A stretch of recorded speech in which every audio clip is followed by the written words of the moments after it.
Hello, good morning students, welcome to Hindi online classes.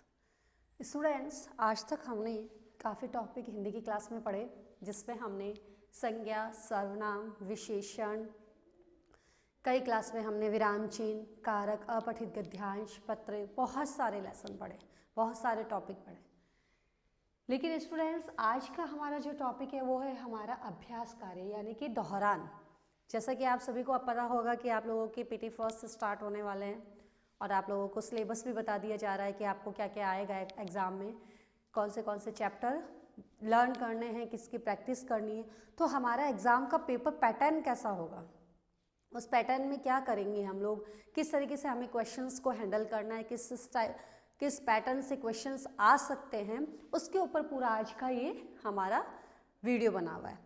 तो आपकी जो मैंने बताया है दोहरान कार्य में कि जैसे आपको पढ़ाया हुआ है, विशेषण चैप्टर है आपका, आएगा क्रिया चैप्टर आएगा आपका, विराम चिन्ह चैप्टर आएगा आपका, काल आएगा, ऐसे चैप्टर आपके एग्जाम में आएंगे। तो आपको अगर उसमें क्वेश्चंस के पैटर्न आते हैं तो किस तरीके से आपको क्वेश्चन हैंडल करना है, तो मैं आपको बताती हूँ कि हम लोग कैसे कैसे क्वेश्चंस देंगे आपको और किस तरीके से आपको उन क्वेश्चंस को बड़ा इजी वे में अच्छे से आपको करना है। तो फर्स्ट क्वेश्चन मैं बता रही हूँ कि हमारा पहला क्वेश्चन ज़रूर नहीं है ये हो, इस तरीके के हो सकते हैं, इस तरीके के क्वेश्चंस आपको एग्जाम में पूछे जा सकते हैं, आपको उसकी तैयारी करके रखनी है। जैसे कि पहला अगर मैं क्वेश्चन ले लूँ तो आपको दिया जा सकता है ऐसे, रिक्त स्थानों की पूर्ति कीजिए। रिक्त स्थान यानी कि आपको एक खाली जगह दिया जाएगा, उसकी पूर्ति करनी है। अब इसमें क्या होता है, क्वेश्चन पैटर्न आपका दो तरह का बन सकता है। एक तो मैंने सीधा लिख दिया कि क्वेश्चन लिखा, फिल इन द ब्लैंक्स डाला और आपको उसमें से आंसर लिखना है। अगर मैं ये क्वेश्चन इस तरीके से नहीं देकर दूसरे तरीके से देती हूँ तो ये हो जाता है कि मैंने यहाँ पर बहुत सारे ऑप्शन डाल दिए, 3 या 4 ऑप्शन, और उन ऑप्शंस में से छांटकर आपको खाली जगह की पूर्ति करनी है। लेकिन मैं पहले आपको ये बता रही हूँ कि आपको किस तरीके से इसके क्वेश्चन को हैंडल करना है। अच्छा, ये वीडियो मैंने कॉमन बनाया है क्लास 3rd, 4th, 5th के स्टूडेंट के लिए, तो सिलेबस आपका लगभग समान है।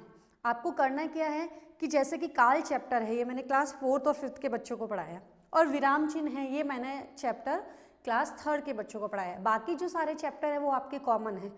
तो बस इसमें आपको पैटर्न समझना है, आपको ये कंफ्यूज नहीं होना कि मैडम काल हमें तो पढ़ाया ही नहीं, मैडम ने काल के क्वेश्चन हमें कैसे समझा दिए, विराम चिन्ह मैडम ने हमें नहीं पढ़ाया, आपने विराम चिन्ह के चैप्टर क्यों पढ़ा दिए। तो इस बात का ध्यान रखना है, सिर्फ एक ही चैप्टर चेंज है आपका, वो 4th और 5th के लिए है काल और क्लास 3rd के लिए है विराम चिन्ह, ठीक है। बाकी सेम चैप्टर है, तो आपको सिर्फ पैटर्न देखना है, इसको ये नहीं देखना कि ये क्वेश्चन आएंगे, सिर्फ आपको पैटर्न समझना है कि इस टाइप के क्वेश्चन हमारे एग्जाम में आ सकते हैं, हमें उसे अटेंड कैसे करना है, बस आपको बस यही ध्यान रखना है। अब जैसे कि है, मैंने क्वेश्चन दे दिया,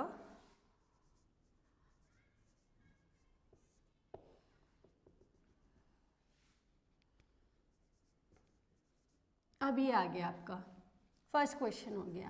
सेकंड क्वेश्चन लिख दिया, आने वाला समय खाली जगह कहलाता है, ठीक है। इसी तरीके का मैंने एक फिर क्वेश्चन डाल दिया,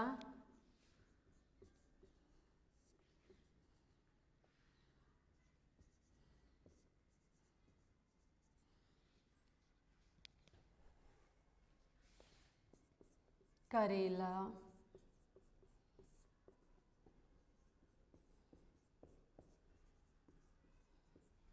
इस तरह का क्वेश्चन हमारा रिक्त स्थानों की पूर्ति करने हैं। इसमें मैंने रिक्त स्थान दे दिए, इस रिक्त स्थान पर आपको उचित शब्द भरकर इस वाक्य की पूर्ति करनी है। फर्स्ट क्वेश्चन हम देख रहे हैं, अंगूर हैं। अब अंगूर क्या है, विशेषता बताना है, विशेषण का आ गया।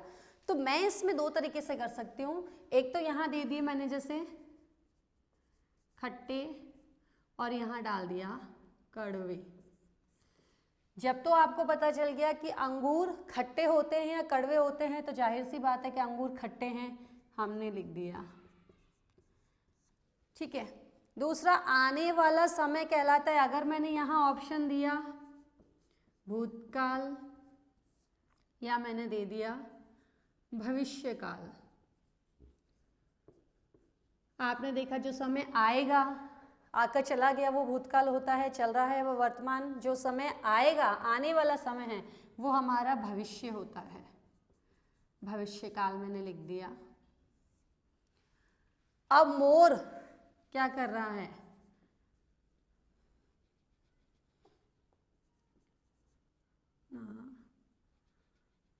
मोर नाच रहा है या लिख रहा है? तो जाहिर सी बात है मोर लिखता नहीं है, नाच रहा है। ये क्रिया से हमने इसको फिल कर दिया। अब करेला कैसा होता है? मीठे की जगह आप कर दो रसीला या फिर कड़वा। तो हम सभी को पता है कि करेला कड़वा होता है। अब इस क्वेश्चन को रिक्त स्थानों की पूर्ति कीजिए। इस तरीके से कर सकते हैं आप। इसी क्वेश्चन को मैं यहां बदल दूं, उचित शब्द छांटकर रिक्त स्थान में भरिए।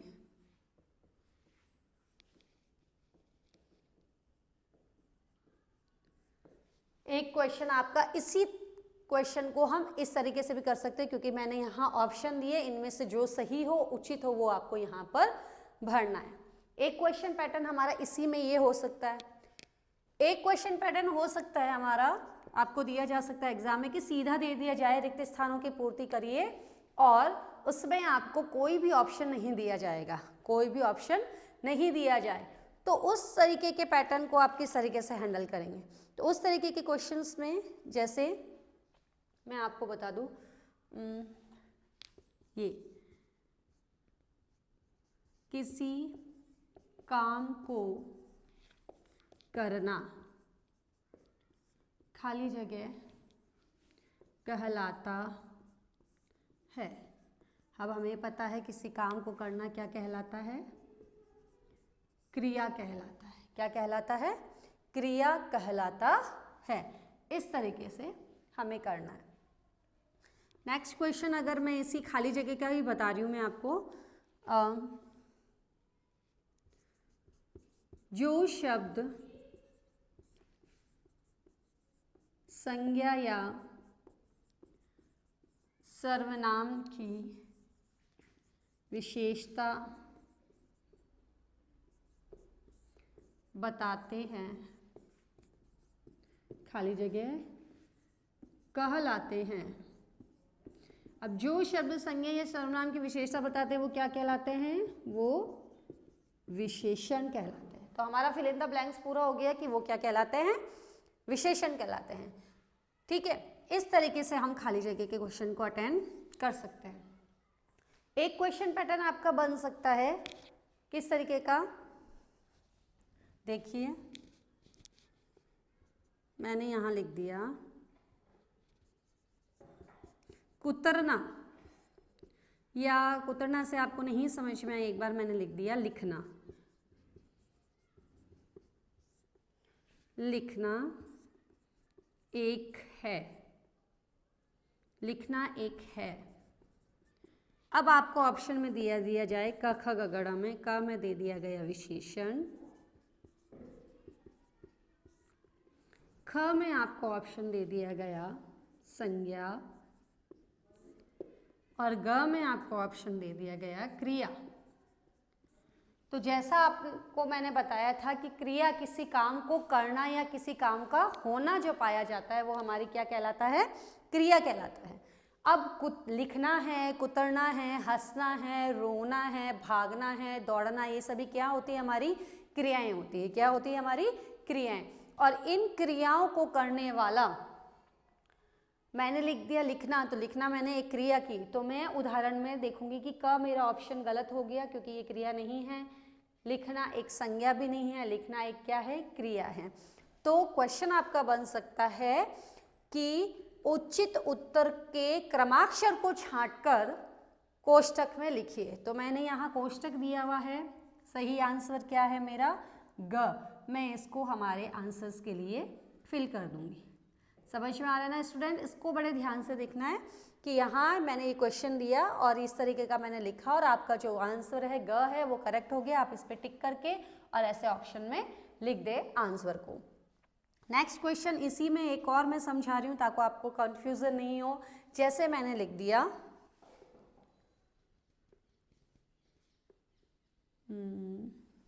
ये देखिए, लिखा वह एक उदाहरण है। वह एक उदाहरण है, किसका होता है वह एक उदाहरण? तो मैंने ऑप्शन में लिखा संज्ञा का, मैंने ख ऑप्शन में लिखा विशेषण का और मैंने ग ऑप्शन में लिख दिया वह क्या होता है सर्वनाम का। तो संज्ञा या सर्वनाम संज्ञा किसे कहते हैं? किसी व्यक्ति वस्तु के नाम को। तो यहाँ पर किसी व्यक्ति वस्तु का नाम नहीं है इसलिए संज्ञा नहीं है। विशेषण किसे कहते हैं? किसी संज्ञा या सर्वनाम की विशेषता बताने वाले शब्दों को। तो यहाँ किसी चीज की विशेषता नहीं है तो ये विशेषण भी नहीं है। सर्वनाम संज्ञा या सर्वनाम के स्थान पर जो शब्द प्रयोग किए जाते हैं उन्हें विशेषण कहते हैं। जैसे यह, वह, मैं, मेरा, आपका, हमारा। तो ये सर्वनाम है इसलिए हमारा ऑप्शन ग करेक्ट हो गया। तो जो सही हो वो हमें यहाँ पर फिल कर देना है। तो इस तरह के क्वेश्चंस भी आपके एग्जाम में आपसे पूछे जा सकते हैं। अब आगे और क्वेश्चन का पैटर्न देखते हैं हम कि किस तरीके के क्वेश्चंस आपके एग्जाम में आ सकते हैं, आपको किस तरीके से तैयारी करके रखना हुआ है। एक ही क्वेश्चन को 2-3 तरीके से पूछने का तरीका होता है, डिपेंड करता है कि आपके टीचर ने कैसे दिया है। आपको उसको अच्छे से समझे उसके बाद में उसको अटेंड करें ताकि आपको मार्क्स फुल आए। नेक्स्ट क्वेश्चन, जैसे मैंने अभी सर्वनाम का बताया एग्जाम्पल में कि वह एक उदाहरण है, ऐसे ही मैं इस वह को खाली जगह में भी दे सकती हूँ, राइट रॉन्ग में भी दे सकती हूँ, फिल इन द ब्लैंक्स में भी दे सकती हूँ। अब इसी सेम क्वेश्चन को मैं कर देती हूँ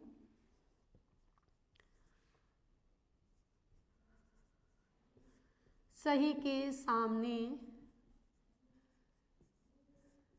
सही और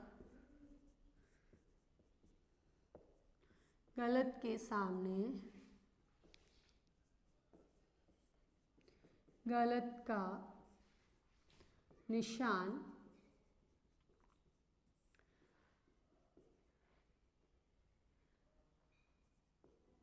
लगाइए।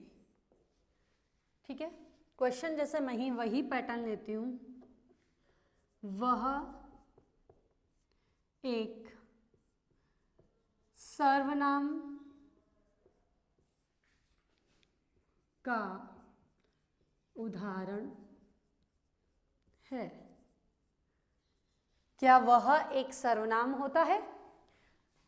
राइट है तो राइट, और अगर ये आपका रॉन्ग है तो रॉन्ग, आपको रॉन्ग लगाना है। जैसे मैं इसी में एक काल का उदाहरण ले रही हूं, जिसके नहीं है वो सिर्फ समझने का प्रयास करें।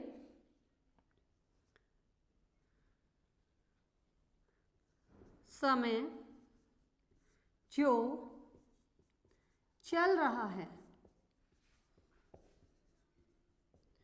भूतकाल कहलाता है।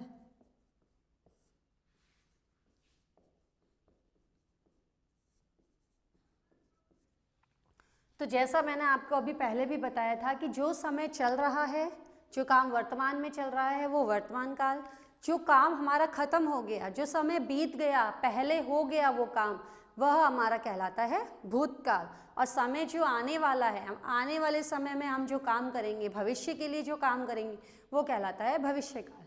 अब हमें यहाँ दे दिया गया कि समय जो हमारा अभी वर्तमान में चल रहा है क्या वह भूतकाल होता है? नहीं, जो समय हमारा अभी चल रहा है वो हमारा वर्तमान समय कहलाता है, और ये हमारा क्या हो गया? रॉन्ग हो गया।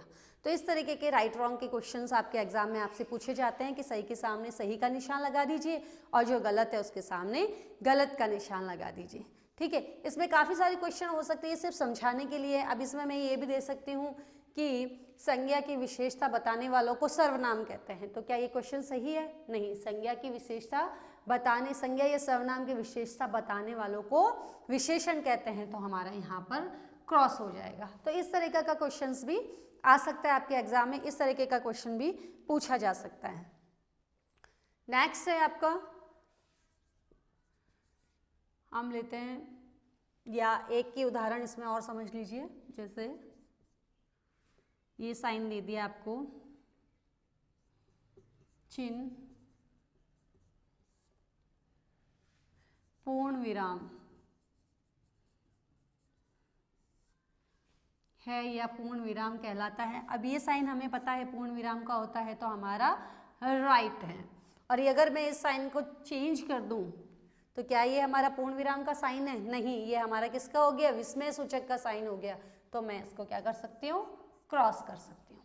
ठीक है, अगर ये पूर्ण विराम का रहेगा तो मैंने यहाँ राइट करना है, और अगर मैं इस निशान के नीचे बिंदी लगा देती हूँ तो ये विस्मय का हो गया, आश्चर्य का हो गया, विस्मय सूचक हो गया, जिसमें मैंने आपको बताया है हर्ष, दुख, शोक, कोई आश्चर्य का भाव हो वो हमारा विस्मय सूचक चिन्ह कहलाता है, और ये हमारे विस्मय सूचक का है, पूर्ण विराम का नहीं है। तो मैंने इसके आगे क्रॉस लगा दिया। इसी चैप्टर का एक क्वेश्चन बन सकता है आपके कि क्वेश्चन नंबर 5 का पैटर्न दे दीजिए। मैंने यहाँ लिख दिया ये, अगला मैंने क्वेश्चन लिख दिया ये और ये। अब इनकी आपको क्या करने हैं? नाम लिखिए। तो ये हो गया, कहलाता है पूर्ण विराम। इस तरह का क्वेश्चन बना सकते हैं। ये हो गया आपके, सॉरी ये पूर्ण, ये हो गया आपका विस्मय सूचक। ऐसे आपको नाम लिखने भी हो सकते हैं। ये हो गया आपका अल्प विराम। इस तरीके का क्वेश्चन भी आपके एग्जाम में पूछा जा सकता है। क्वेश्चन नंबर 6 का मैं बना दूं 2 तरीके के पैटर्न की मिलान कीजिए। आपका हो जाएगा मिलान कीजिए। इसमें क्या करना होगा आपको? जैसे मैंने फर्स्ट लिखा 2 किलो, एक तरफ मैंने लिखा, एक तरफ लिखा मैंने सुंदर, यहाँ मैंने लिख दिया अल्प विराम, और यहाँ मैंने लिख दिया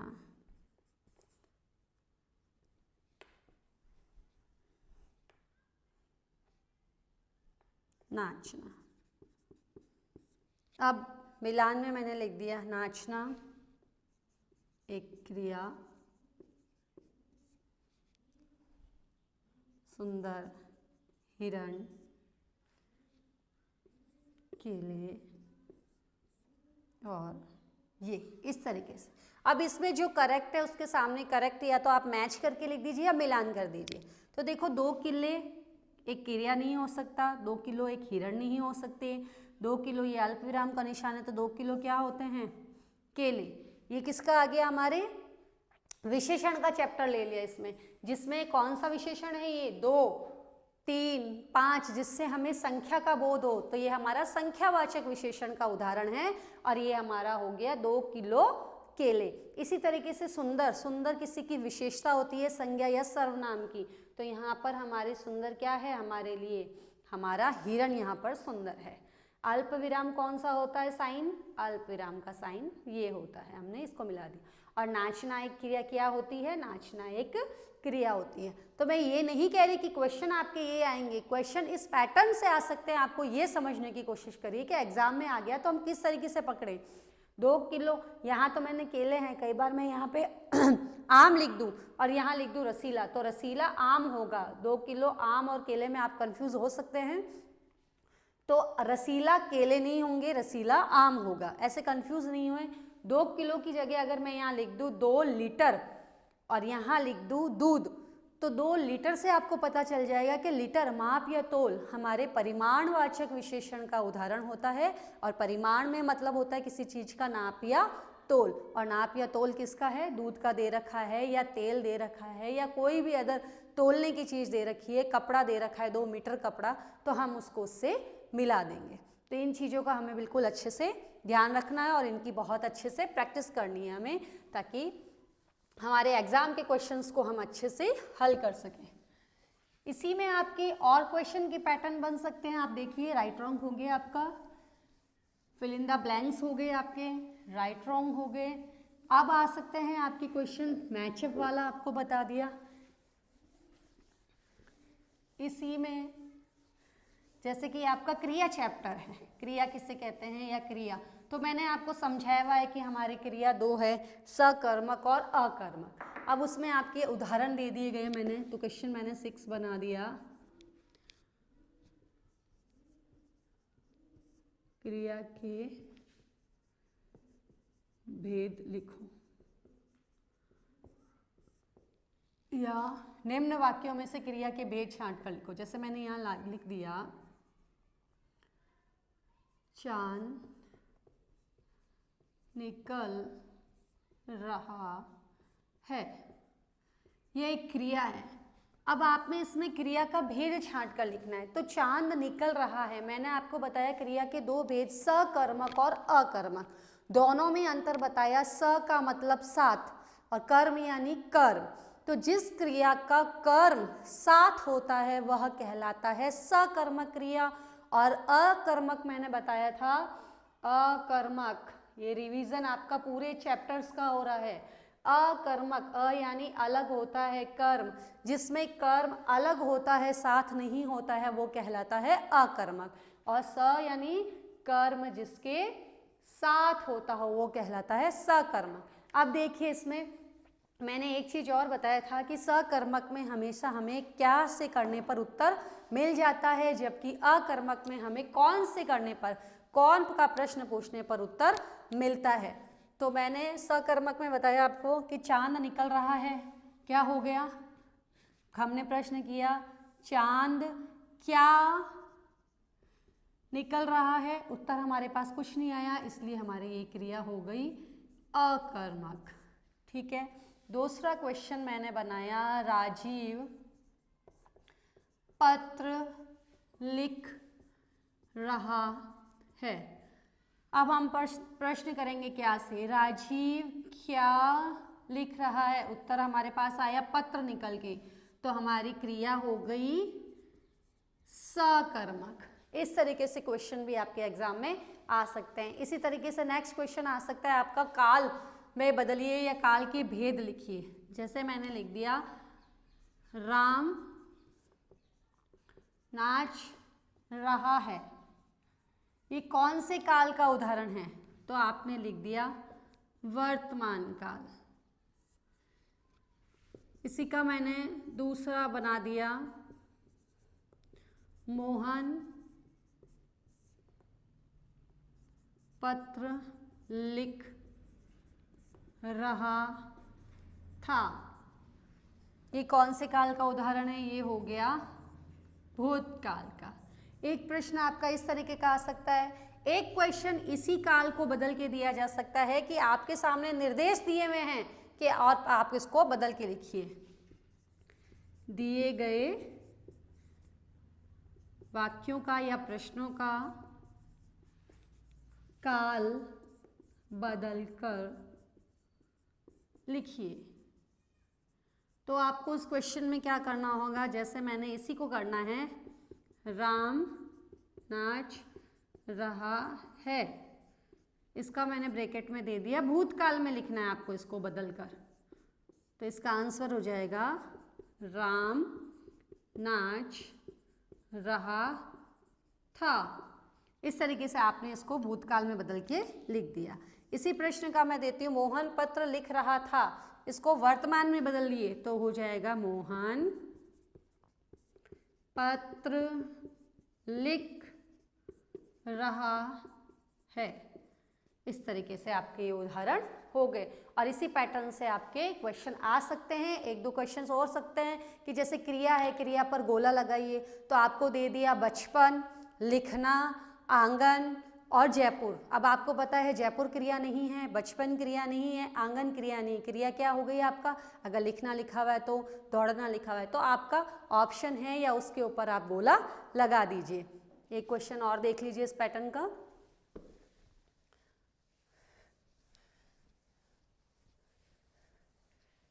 क्वेश्चन हो सकता है सही उत्तर पर गोला लगाएं। सही उत्तर पर गोला लगाएं।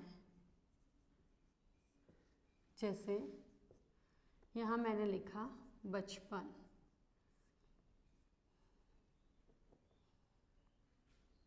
यहाँ मैंने लिख दिया बचपन के बाद में आंगन,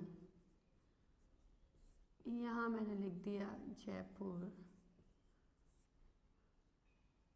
अच्छा, अगौला, इसमें भी यहाँ आ जाएगा सर्वनाम का उदाहरण। सर्वनाम का उदाहरण कौन है? और यहाँ मैंने लिख दिया वह। अब सर्वनाम बचपन नहीं है, मुझे पता है आंगन किसी का नाम है, जयपुर एक शहर का नाम है, ये भी संज्ञा है, तो वह क्या है? सर्वनाम का उदाहरण है, इसलिए मैंने वह के ऊपर सर्किल लगा दिया। तो जो सही हो उसके ऊपर गोला लगाना है। इस तरह के क्वेश्चंस आपके एग्जाम में आपसे पूछे जा सकते हैं, एक एक लाइन के क्वेश्चन कि आपका काल का अर्थ क्या होता है? काल का अर्थ समय होता है। विराम चिन्ह का अर्थ क्या होता है? विराम चिन्ह का अर्थ रुकना होता है। तो इस तरीके के क्वेश्चन वन वर्ड आंसर से आपसे पूछे जा सकते हैं। और ज़्यादा से ज़्यादा डेफिनेशन, क्रिया किसे कहते हैं, संज्ञा किसे कहते हैं, जो शब्द विशेषता बताते हैं, धातु किसे कहते हैं, इस तरीके के क्वेश्चंस भी आपसे पूछे जा सकते हैं। वो भी शॉर्ट टाइप के क्वेश्चंस में ही आते हैं। तो इनका आपको ज़्यादा से ज़्यादा अभ्यास करना है और प्रैक्टिस में लाना है फुल मार्क्स लेने के लिए। ठीक है स्टूडेंट्स, आप इसका ज़्यादा से ज़्यादा अभ्यास कार्य करें। Okay, thank you.